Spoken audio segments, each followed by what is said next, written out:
राधे राधे. आता बघूया आपण 21 एप्रिलसाठी love emotions card of the day. 2 cards jump करून पडलेत.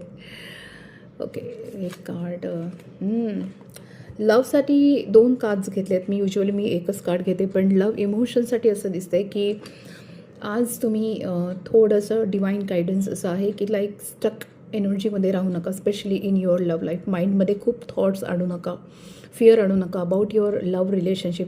जी लव्ह रिलेशनशिप जी एक्झिस्ट आहे तिच्याबद्दलसुद्धा, किंवा एखादी स्थळं बघत आहात आणि त्या मुलांबद्दलसुद्धा खूप डाऊट घेत आहे का, की ती व्यक्ती लॉयल आहे की नाही, त्या व्यक्तीचं कुठे एक्सटर्नल अफेअर तर नाही ना.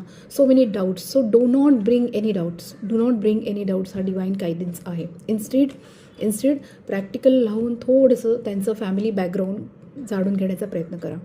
ओके, सो आजचं गायडन्स असं आहे की फॅमिली बॅकग्राऊंड जर जाणून घ्यायचं असेल तर ही डेव्हिल एनर्जी माइंडमधनं तुम्हाला कम्प्लिटली काढायचं आहे. So you will get the clarity. आणि रिलेशनशिप, लव्ह इमोशन असं आहे की मे बी काही लोकांसाठी फॅमिली डिस्कशन होतील.